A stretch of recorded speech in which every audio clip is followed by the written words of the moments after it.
Donc on sait que le tournage de la Villa des Cœurs Brisés, c'était il y a quelques mois. Bien sûr. La diffusion est prévue normalement pour après Secret Story sur NT1.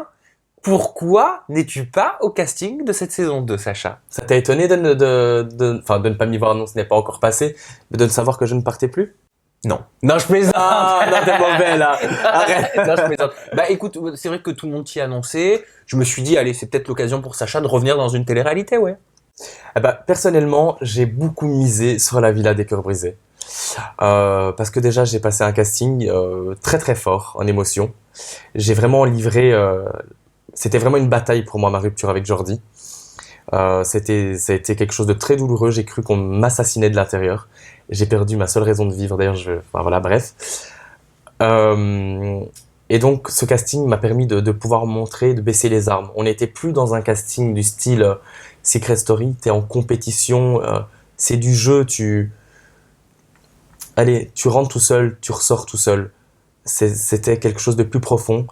Et c'est vrai que j'avais envie, vu que j'étais très malheureux à ce moment-là, d'avoir une personne qui pouvait m'aider, un coach love, un love coach, pour gérer mes émotions, apprendre à gérer mon impulsivité, à gérer mes peines de mon passé ou peut-être des frustrations que j'ai pas encore su gérer moi-même, parce que comme toute personne, on a des démons en nous.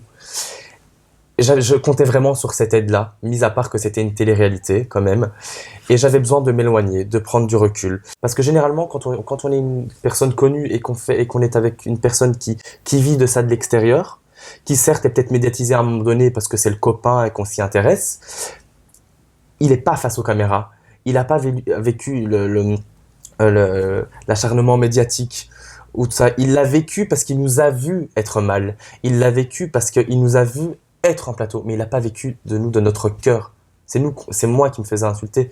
Et j'avais vraiment besoin de miser là-dessus pour trouver quelqu'un qui me comprenait. Et au final, pourquoi est-ce qu'ils ont préféré Eddie à toi? Est-ce que ça t'a vexé de voir Eddie au casting, donc un autre gay, à ta place?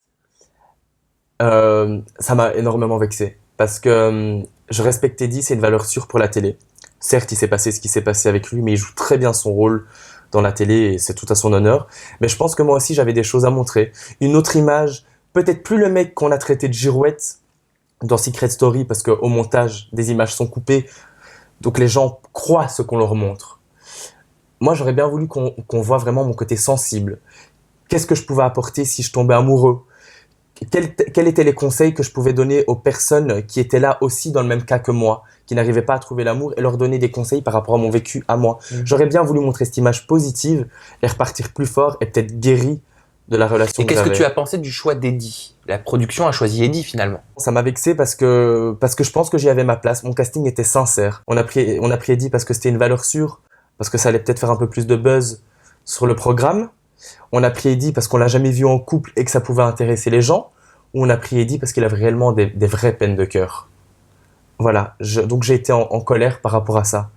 Parce que limite, moi, j'étais en train de pleurer dans les bras de mon casteur. Voilà. Donc tu penses que tu avais plus ta place qu'Eddie? Je peux pas juger. Mais sur mon vécu et sur ce que j'ai ressenti quand je me suis livré à mon casting, oui.